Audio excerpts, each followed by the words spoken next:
आज की इस वीडियो में हम प्रश्नावली 4.1 का दूसरा प्रश्न है उसका पहला सवाल देखते हैं, जिसमें क्या बोला गया है। निम्न स्थितियों को द्विघात समीकरणों के रूप में निरूपित करना है।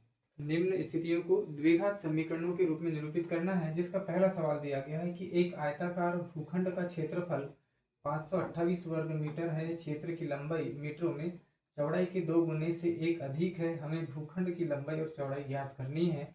यह एक सवाल हमें दिया गया है, किंतु यहाँ पर हमें क्या बोला है, निम्न स्थितियों में सिर्फ द्विघात समीकरण निरूपित करना है, हमें हल नहीं करना है। तो हम यहाँ पर से मान लेते हैं, माना कि भूखंड की चौड़ाई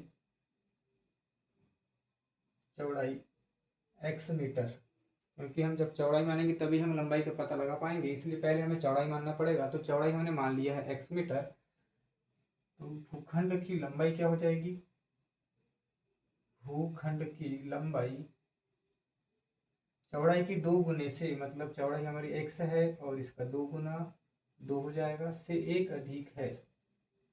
तो इसको हम इस प्रकार से लिख सकते हैं, 2 का गुणा x में होगा तो ये 2x हो जाएगा, धन 1 मीटर, ये क्या हो जाएगी, लंबाई। और यहाँ पर हमें भूखंड का क्षेत्रफल भी दिया गया है। भूखंड का क्षेत्रफल दिया गया है 528 वर्ग मीटर। तो हम यहाँ पर लगा लेते हैं, भूखंड का क्षेत्रफल,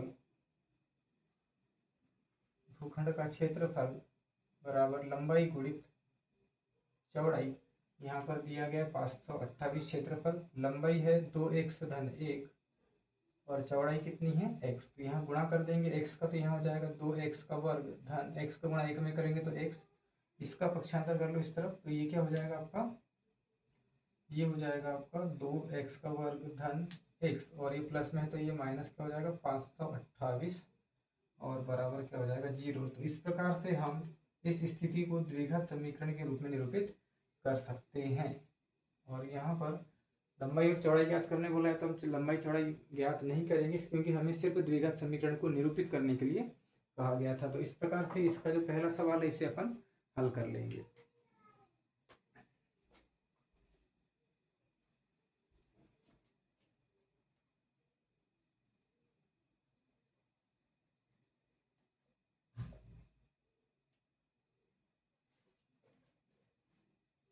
इसका दूसरा सवाल दिया गया है, दूसरा सवाल दिया गया है, दो क्रमागत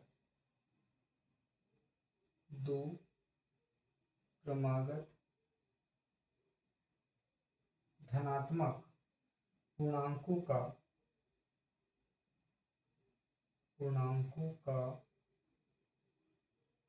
गुणनफल 306 है, 306 है। हमें पूर्णांकों को ज्ञात करना है, हमें पूर्णांकों को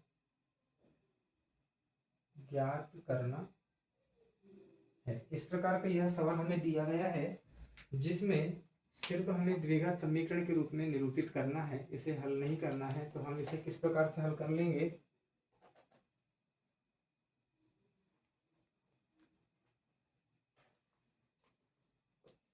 इसे हम हल कर लेते हैं। दो क्रमागत धनात्मक पूर्णांक बोला गया है, तो हमें प्रश्न को समझना है। दो क्रमागत, क्रमागत मतलब क्रमानुसार, और धनात्मक पूर्णांक होना चाहिए। तो हम मान लेते हैं इसमें, माना कि पहला धनात्मक पूर्णांक, पहला धनात्मक पूर्णांक हमने क्या मान लिया, x मान लिया। तो क्रमागत दूसरा धनात्मक पूर्णांक क्या हो जाएगा, धनात्मक पूर्णांक हो जाएगा x प्लस 1, और इनका जो गुणनफल है, इनका जो गुणनफल है वो कितना दिया गया है, 306। इसे हम प्रश्नानुसार हल करते हैं, जैसा कि कहा गया है कि दो क्रमागत धनात्मक पूर्णांकों का जो गुणनफल है, तो पहला धनात्मक पूर्णांक x हो गया, दूसरा क्या हो गया x प्लस 1, और इनका गुणनफल कितना है 306 है। तो यहाँ इसका गुणा कर देंगे तो क्या हो जाएगा, x का वर्ग फिर एक में हम गुणा करेंगे तो क्या हो जाएगा, x बराबर 306। 306 का पक्षांतर कर दो तो ये क्या हो जाएगा, x का वर्ग धन x माइनस 306 बराबर 0। और इस प्रकार से यह बन जाएगा आपका द्विघात समीकरण, और हमें सिर्फ द्विघात समीकरण के रूप में ही निरूपित करना है। तो इस प्रकार से इसका जो प्रश्न क्रमांक 2 है इसे आप हल कर लेंगे।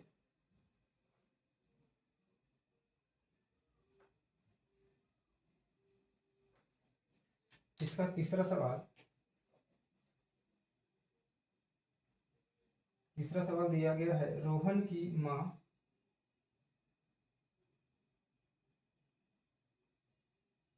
की माँ उससे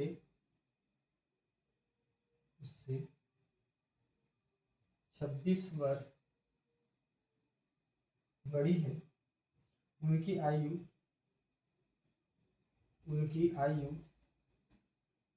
वर्षों में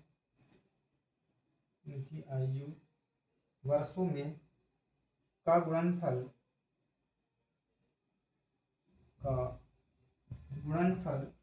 अब से 3 वर्ष पश्चात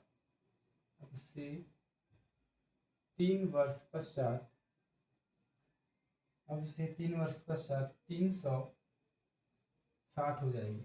360 हो जाएगी। हमें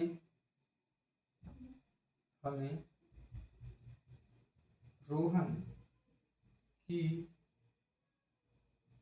वर्तमान आयु ज्ञात करनी है। हमें रोहन की वर्तमान आयु ज्ञात करनी है। प्रश्न को ध्यान से पढ़ेंगे कि रोहन की जो माँ है उससे 26 वर्ष बड़ी है। वर्तमान में हम देखते हैं तो जो रोहन है उनकी माँ उनसे 26 वर्ष बड़ी है। 26 वर्ष बड़ी है तो पहले तो हमें रोहन की आयु मानना पड़ेगा, तभी हम पता पाएंगे कि उनकी माँ उनसे कितने वर्ष बड़ी है। तो हमने माना कि रोहन की वर्तमान आयु जो है वो x वर्ष हो जाएगी। तब माँ की वर्तमान आयु उनसे 26 वर्ष बड़ी है, अर्थात x प्लस क्या हो जाएगा, 26 वर्ष। अब प्रश्नानुसार हमें ध्यान देना है कि प्रश्न में क्या कहा गया है कि अब से उनकी आयु वर्षों का गुणनफल कितना है, बोलता है रोहन की माँ उनसे 26 वर्ष बड़ी है, उनकी आयु वर्षों का जो गुणनफल है अब से, इनका जो गुणनफल है कब से बोला है, अब से 3 वर्ष पश्चात। तो अभी वर्तमान में रोहन जो है वो x वर्ष का है, तो 3 वर्ष पश्चात रोहन की आयु क्या हो जाएगी, रोहन 3 वर्ष बड़ा हो जाएगा, यानी x प्लस 3 वर्ष हो जाएगा। उसी प्रकार से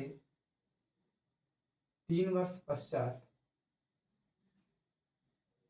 माँ की जो आयु है वह भी 3 वर्ष अधिक हो जाएगी, x प्लस 26 प्लस 3, अर्थात ये क्या हो जाएगा, x प्लस 29 वर्ष हो जाएगा। और 3 वर्ष पश्चात इनकी आयु का गुणनफल अर्थात x प्लस 3 गुणा x प्लस 29 कितना है, बोल रहा है 360 है। तो यहाँ पहले हम गुणा कर लेते हैं, पहले x का गुणा कर लेते हैं। तो x का गुणा करेंगे तो क्या हो जाएगा, x का वर्ग, फिर क्या हो गया 29x, फिर 3 का गुणा करेंगे तो धन 3x, 3 का गुणा करो 3 9 27, हासिल का कितना आ गया 2, 3 दूनी 6 और 2 8, कितना हो गया 87 बराबर 360। 360 का पक्षांतर कर लो, x का वर्ग धन 29 और 3 क्या हो जाएगा 32x प्लस 87 माइनस 360 बराबर 0। तो ये हो जाएगा आपका x का वर्ग धन 32x, ये माइनस प्लस में से माइनस बड़ी संख्या में 10 में से 7 गया तो 3 आ जाएगा, और यहाँ बचा 5, 15 में से 8 गए तो 7 और 2 बराबर कितना हो जाएगा, x का वर्ग धन 32x माइनस 273 जो है ये हमारा द्विघात समीकरण के रूप में आ जाएगा। इस प्रकार से इसका हम प्रश्न क्रमांक 3 हल कर लेंगे। प्रश्न क्रमांक 4, ये आपके लिए होमवर्क है, इसे हल करेंगे और कमेंट में अपना आंसर देंगे। वीडियो पसंद आए तो वीडियो को लाइक शेयर एंड सब्सक्राइब करें।